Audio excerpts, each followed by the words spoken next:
Welcome to our podcast today. We're covering a special topic with a special guest. Today we're covering the latest developments and challenges that are occurring in Israel. And to get started right away, I would like to introduce you to our special guest, live from Israel, our friend Yossi Levy. Yossi, how are you today? Hi, Seth. Good Uh, evening. Very good. And of course, you are 7 hours ahead of us. So this afternoon is good evening for you. Thank you so much for joining us. We really do appreciate it. Why don't you briefly introduce yourself to those who are going to be watching this and haven't yet had the pleasure of meeting you? Sure, please. First of all, thank you again for having me. It's a pleasure, and I thank you for the opportunity to kind of explain and share more of our experiences. My name is Yossi Levy. I'm 46 years old, married, father of three beautiful young kids, two daughters and a son.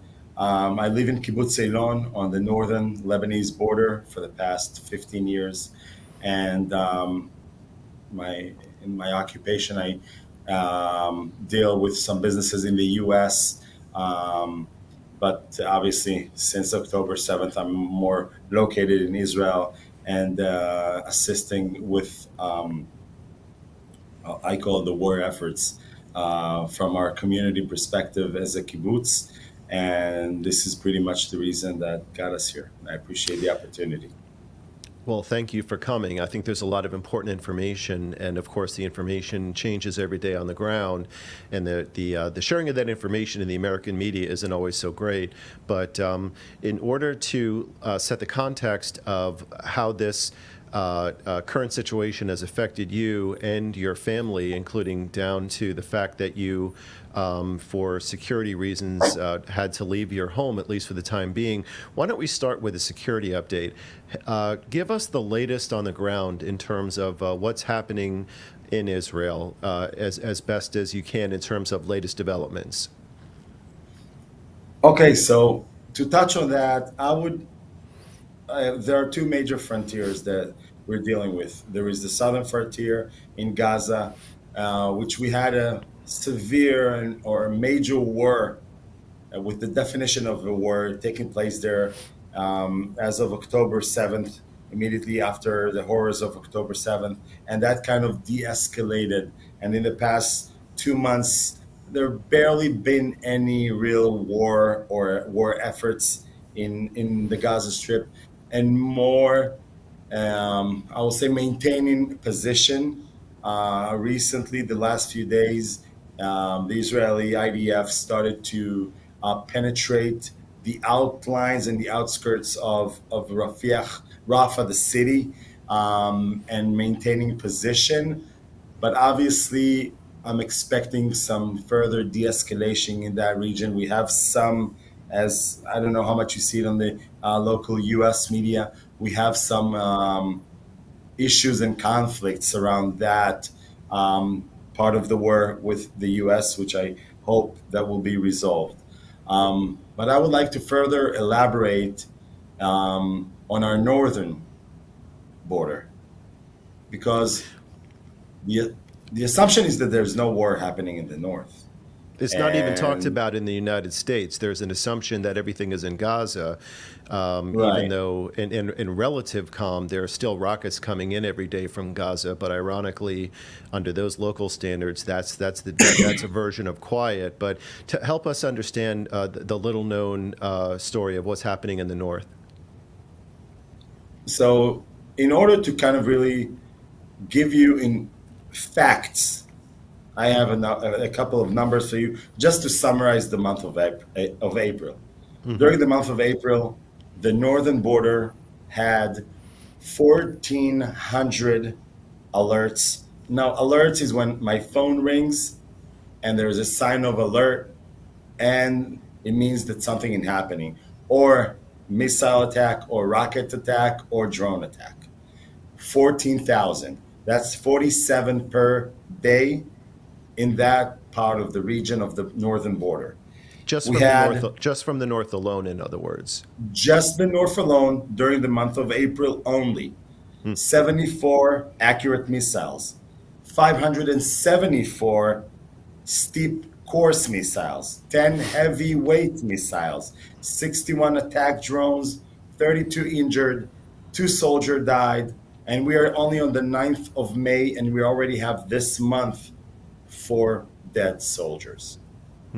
There is a war happening in the north. This thing has no other definition than a war. It's escalating, but it's a ping pong game. We are responding and they are responding. One of the sides, and hopefully will be us, will initiate a full force attack. Otherwise, there is no way for us, the northern people population. There are about 70,000 evacuees, migrants, displaced, call it however you want to call it, from the northern border, all the way from the Rosh Hanikah, the Mediterranean Sea, to Har Dov and the farther eastern point of the Hermon Mountain. It's unbearable. Do you have any visual aids that can help provide some context of what's happening? Yeah, sure. I mean, I think that we are experiencing this daily. What you're seeing just now is from the northern border, the western northern border. Actually, a friend of ours was driving back to our kibbutz, and he literally saw that, stopped his car, and he was so frightened. This is the daily life. This is what's been going on.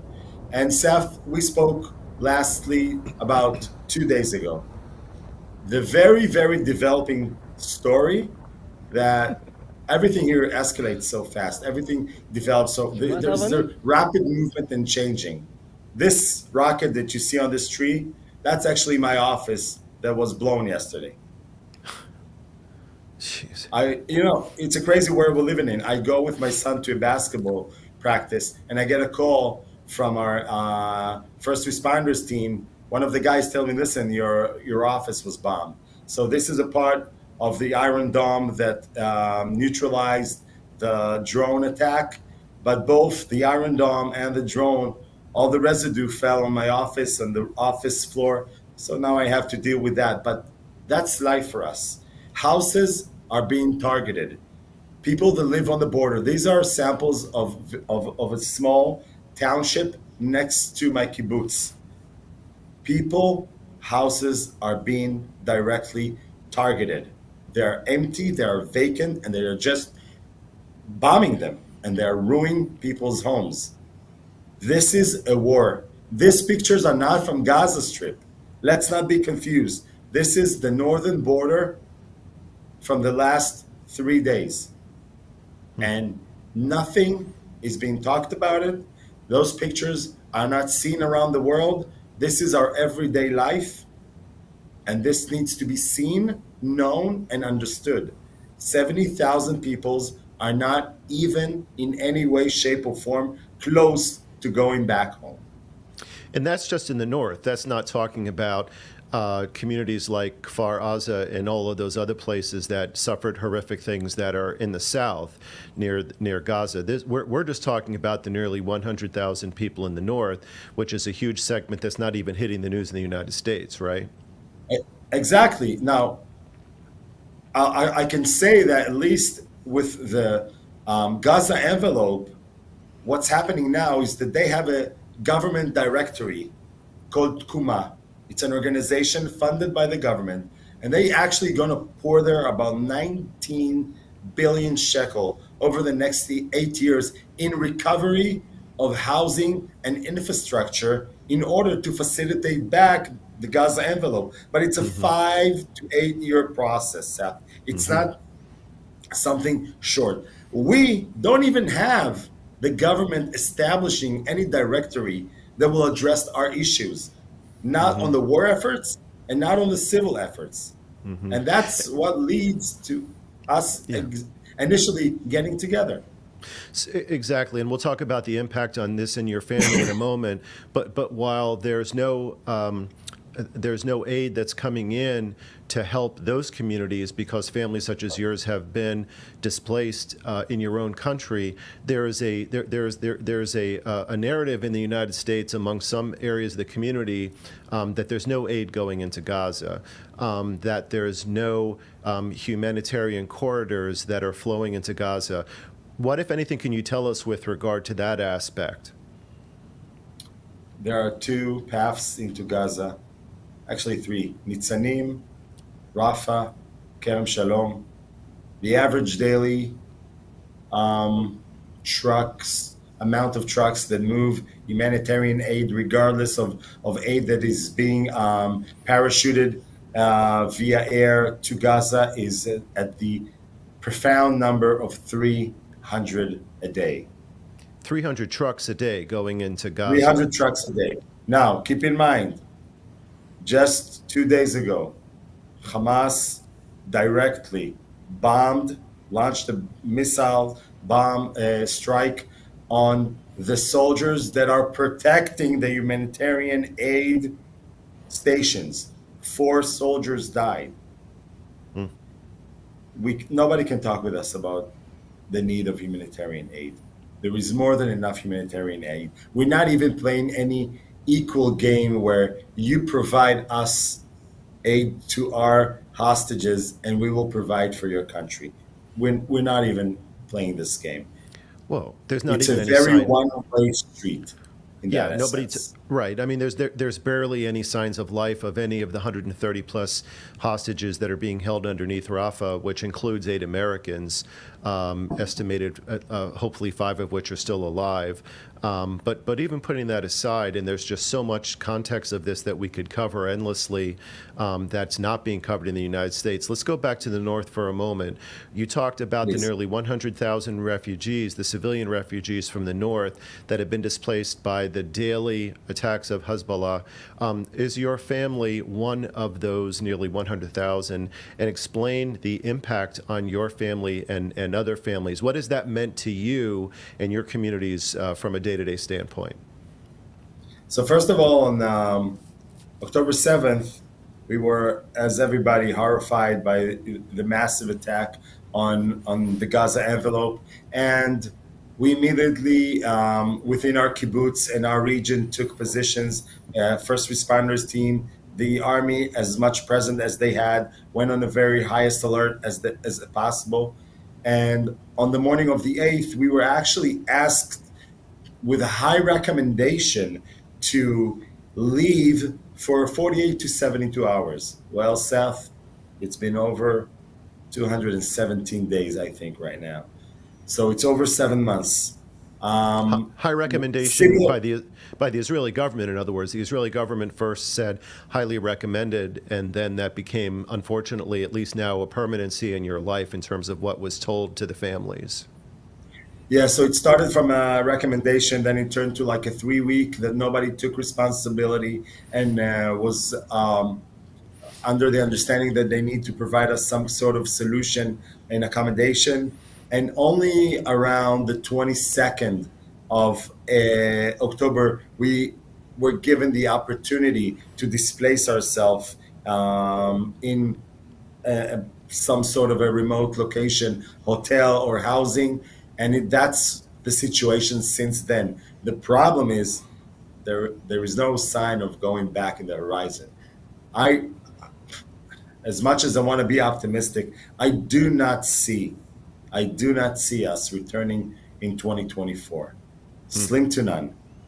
I honestly, and it's similar. What I'm saying, my situation is similar to about 44 towns, kibbutzim, moshavim, small villages from the east to the west that have been evacuated.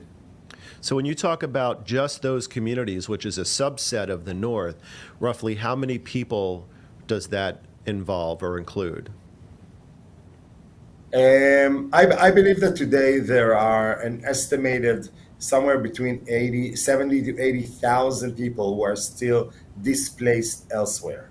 Mm-hmm. What happened is that Israel basically on the day of the 8th created a security perimeter within the state of Israel by having us, the people that chose to live on the very north border from east to west, were asked to evacuate.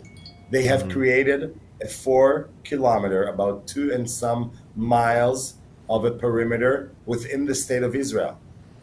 So let's talk about the So, impact. And I'm sorry if I cut you off, but discuss no. the impact on your family and, for example, on your children. So your family gets displaced.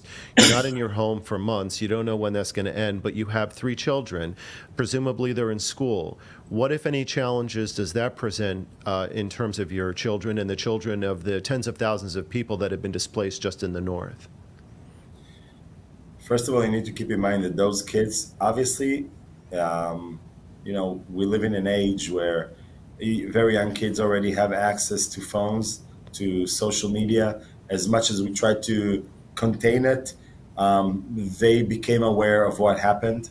Obviously, this is by itself, and knowing where we live and our close proximity to the Lebanese border and Hezbollah raised some sense of fear, trauma, worries, and surfaced some level of anxiety to those kids. Mm-hmm. Add to Sure. that the fact that they were first, we woke them up on the 8th on a Sunday morning. Guys, get up, we're leaving. Why, where? We try to keep it very blunt. Mm-hmm. Then we were displaced to one location. And after 2 weeks, we were displaced to a second location, and then to a third, for us specifically, third and permanent location till now. Some families were not that fortunate. People moved a lot. It means that the kids, I'm not even talking about schools. If they were able to join any schools, then great. They need to adjust. They need to get familiarized. They need to gain some self confidence to even engage in a new community. Everything is new. They need to, people lost their freedom. A 14, 15, 16 years old teenager needs to stay in one hotel room with two, three, four brothers and sisters. This is, it's traumatic for kids. They get adjusted, yes. Is it easy? No. Mm-hmm. And it's, and again, what people need to understand, that they're the kids and the adults as well, the challengers are daily on almost every aspect of life. My son, 11 years old, woke up yesterday at 2 a.m. He came to our room, and he patted me on the shoulder. He said, "Dad, Dad," and I woke up. What's happened? And he said, "I don't know. I have nightmares." Mm. Now, he never had nightmares. He never woke up. I don't know what triggered it last night, but that's our way of life. Mm. This is something that these kids live with. Mm. It's something that they will carry forward. We want to make sure that they will be as resilient as possible, but it's just heartbreaking and crazy the amount of changes they need to go through in such, people who don't go through in a life circle the amount of changes that these kids Mm. go through in seven It, months. it's easy in America to sometimes forget that you have suffering happening in the North, as well as vast amounts of suffering that's happening, as we say, in the South, because of what happened in the kibbutzim, right inside the so-called Gaza envelope, which has its own series of nightmares. What, if anything, is happening at the end of this month that is going to present any kind of yet more challenges to you and your family in Israel? So first of all, as I mentioned before, since that the Gaza envelope has the Tkuma directory, they have some sort of a path, and they know what's the future going to look like. It means that kibbutzim that people cannot go back to, Kfar Aza, Nachal Oz, Be'eri, those will have alternative solutions for the whole community for the next 2, 3 years until they reinstate infrastructures and housing in their kibbutzim. They have a plan. Not everybody's happy with that. It's not 100%, but it's some sort of a solution. The North, we live in a constant state of lack of knowledge. And what do I mean by lack of knowledge? We know that for sure. For instance, I'll speak about myself. I have three kids going to middle school next year. They're not going back to their school, so they have an alternative school, which is up north, a little bit further than the border. Now, our kibbutz is 1,300 people. 200 of us are in communities. The remaining 1,100, I'm sorry, are spread all over. People had to go where they found some peace in mind and a solution of accommodation, whether it's a housing or hotel or whatever the case may be. But we don't know what's going to happen at the end of the school year. For instance, we stay at the hotel now. We don't know if we could stay here through the summer. The summer is the hot season for the hotel. They might want the rooms back. Do they offer us alternative? No. Does the government offer us alternative? In some cases, yes. Is it a good solution? No. Do I need to compromise on my solutions? I don't know. We can argue that. I don't think I need to. I didn't choose to live my home. I was forced to leave my home. I needed to leave my home. Explain the government voucher system, how that works, and whether or not that's something that is indefinite or whether it's something that could be chopped off shortly for you and your family. I'll start from the end. It can be chopped off any day.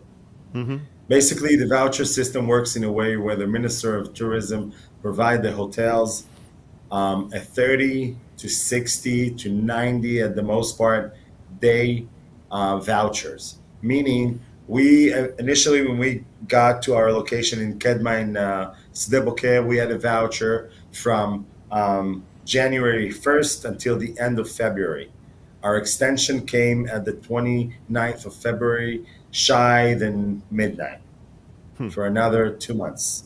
Then we received another voucher for another 2 months. Do we know enough in advance whether we will have a voucher? No, we do not. Now, even if we do have a voucher, it doesn't necessarily mean that the voucher is valid for the hotel that we are staying at currently. We can be displaced to a different hotel that do carry vouchers, and this hotel that we are staying in can say, listen, respectfully, we're done with with accepting the vouchers. But it's short term. There's no clarity. Nobody's going to tell me September 1st, hey, listen, have peace in mind. This is your housing solution for the coming school year. You can settle. Know that you are here until the end of the school year. We don't have that leverage. It's a leverage that we don't have. So we talked about the security update and we talked about the impact on families, although obviously we barely scratched the surface. Help us understand what are the expenses, the financial realities of the day-to-day for your family and the fellow families that have been displaced from the north, and what are the kinds of expenses and realities that are out there that are just not getting that having that gap in the civilian aid addressed, while the IDF, deservedly so, gets a lot of support, as they should, although the administration, frankly, that's a whole other conversation. We won't even get into that right now about the disappointment of how that's being handled. But putting the military side aside, what are the real gaps and the financial challenges of how people can help from a funding and from a donation perspective? So to answer your question, I'll just explain there are two paths to be an evacuee. The first one is when you choose to live in a location that the government provide, as we are, in a hotel, for instance, where the government provide for our food and our accommodation. We have no financial business with the hotel. It's all done directly from the government. The second option is where people can go to private housing, okay, rent a house, and then they get a flat monthly rate based on their household, adults and kids. 200 shekels a day per adult, 100 shekels a day per kid. A kid is up to the age of 16, if I'm not mistaken. And Okay. just So for our viewers, It's fair to say, right, that 3 shekels equals $1. Is that roughly correct? It's more like 3.7 shekels is Yeah, $1. got it. Okay, All right. Yep. we're getting closer to the four as than we are to the threes. Hmm. Um, so as, so from our perspective, we're staying at a location that the government provided. Okay. Now, if people do work, if they have the ability to maintain their work, then fine. You need to remember when the state of Israel created this new security perimeter within the state, there's a lot of people that worked in that area, Hmm. from agricultures to farmers to light industry to schools, you name it. Right. A lot of people lost their jobs. Okay. Now Right. they can be put on a leaf, and then they get some percent of whatever they earn. But still, the fact that I live in a hotel and the government provided to me, who pays my mortgage, who pays my insurance, who pays Hmm. my car bills, who pays my life, we Right. still we still You're have displaced. we Right. still have life to pay for and to provide. Me and my wife, we are both self-employed. Okay, there are two paths that the government deal with you if you're self-employed. The the sad reality is that the government is behind and people are short. The amount of self-employed who will be on the verge of bankruptcy by the time Hmm. this will end in percentage is very, very high. It's very, very high. Talk about the kids again for a second. So, for example, they're about to wrap up school. There's complete uncertainty as to what school districts they'll be able to go to, where they'll be able to get into. Right. I learned when I visited and I met you in Israel that you just don't set up a school. You just don't say, oh, okay, we're going to set up a school. You have to get a building. You have to get supplies. You have to get teachers. You have expenses. These are things that are not being addressed. Can you help our audience understand? And again, this is just one of many examples. What are Yeah. the needs there in terms of just taking care of the children in terms of their education? So I'll tell you, since that we were uh, recognized as evacuees almost 3 weeks after the Gaza envelope and what they've been through, which is something we can't even fathom. Um, Most of the school district, no matter where we went, as far as being evacuee all over the state, we were, for the most part, some places were able to join the local school systems. For us specifically, we were not that fortunate. The school district here was full. We were not able to join the school system. We needed to set up our own school. We built schools from scratch, from renting facilities, chairs, tables, computers, printers, you know, pencils, pens, Everything. expo, whiteboards, everything Yeah. from scratch. Now, it's not that the government gave us an open check and said, guys, listen, this is the situation. Go, fix it, take care of it. No, everything was done through donation and the goodwill of the people. Now, it's great that we have good people and people are willing to donate and give of themselves and provide and help. It's not their responsibility. That's one. The second problem, it's been going on for too long. People are tired. People cannot keep giving and giving, and the needs just increase. We have about 70 kids in our school system. Okay. We are lacking teachers. We need teachers. We need to pay for them. We have soldiers, teachers, soldiers who teach in our schools. There is no army base here that could accommodate them. We're renting a house for them. Now, is that a necessity? 110%. We need the teachers. Yeah. Their school ends at 1. We need to have an after school program for them. We need to hire the people. Everything that I'm mentioning is all through donations. It's Right. all Because self sustainable. because the government isn't providing it, and we're not criticizing them for that. That just is the state of the situation right now. There aren't 300 trucks that are going into the north to help with the children of the nearly 100,000 people displaced. There are 300 trucks a day that are going into Gaza. But be that as it may, you're not only talking about providing an education, but you're also talking about providing some kind of a reliable routine of some minimal framework for these children, because they're refugees in their own homeland, and perhaps one of the only things that they can grab onto in terms of any kind of a reliable routine, normalcy, friendships is school. So you've helped us understand just one of many segments in terms of setting up schools, expenses, of those sorts of things.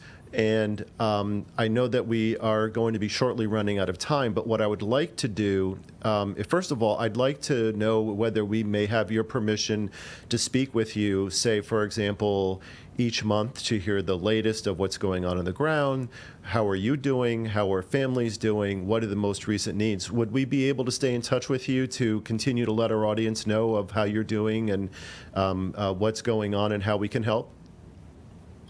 100%, Seth. I would appreciate that. I see value in it. I think that people need to become more aware of the civil aspects of the war that is not called even or defined as a war in the North. It's a major, major problem. The government is really not engaging with us in a way that supports our needs. And we just touched, it's a drop in the water, the schools. There are so many other elements and aspects where we are in desperate needs of funding. And we definitely see this engagement helpful, productive, and I hope that it obviously with the good intentions of some of your fellow audience, they will be able even to assist us.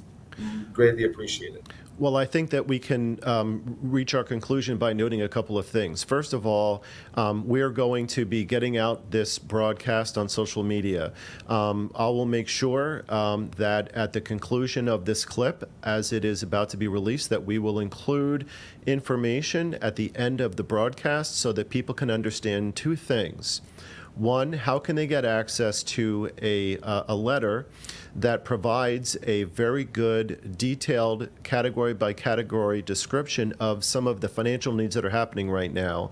Yossi, you were so kind as to put something like that together, and we will help people understand what that is so that they can read it in further detail. And secondly, we will also include information at the end of this clip about how people can provide financial support to the tens and tens of thousands of people so that we can start to bring these pieces together. And if we wrap that into a monthly update, I think that that will do, hopefully we can help during this very difficult time. Definitely, and again, I appreciate all your efforts, Seth. And you've been here, and you obviously, some people may not know that you and your family, you made a very generous contribution to our community, and I appreciate your efforts in helping us sending this message out and having people understand. And I want people to feel free to engage and reach out and ask questions and understand some of our frustrations, sometimes our anger, and our needs. As unfortunately, again, this situation will not be resolved anytime soon. Absolutely. And of course, as we'll make very clear, they can also reach out to myself and my wife, Rachel Berenzweig, 100%. for additional follow-up information, because we're going to be helping to shepherd this. Yossi, any final parting thoughts that you would like to share with us before we conclude today that we haven't yet covered? If any individual who see this want to understand our situation, he should wake up one morning, close his eyes for 5 seconds, and think that everything that he knows is not relevant anymore. From his way of life, his way of work, his home, his bedroom, his toilet, everything that's familiarized to him, where he stops on his way to work to grab his Starbucks, all that no longer exists without any punched daytime when his life will be returned. We just want to have our life back. Well, the hopefully the United States government will stop equivocating and will provide the necessary direct military support. I'm embarrassed, I will just say, about the how weak and how inconsistent the support has come from the White House. I won't dig too deep into that because I don't want to get into politics. But suffice it to say that it's been hard enough for the military segment to get reliable support in Israel. Our job is to help with the civilian segment and to make sure that we can help make a difference. And we hope that this is the first of many chapters that we can share. There'll be information at the end of this clip with further details, including how to provide donations. Yossi, thank you so much for joining us today. I hope that you and your family continue to remain safe, and we look forward to speaking with you again soon. Thank you. I appreciate it.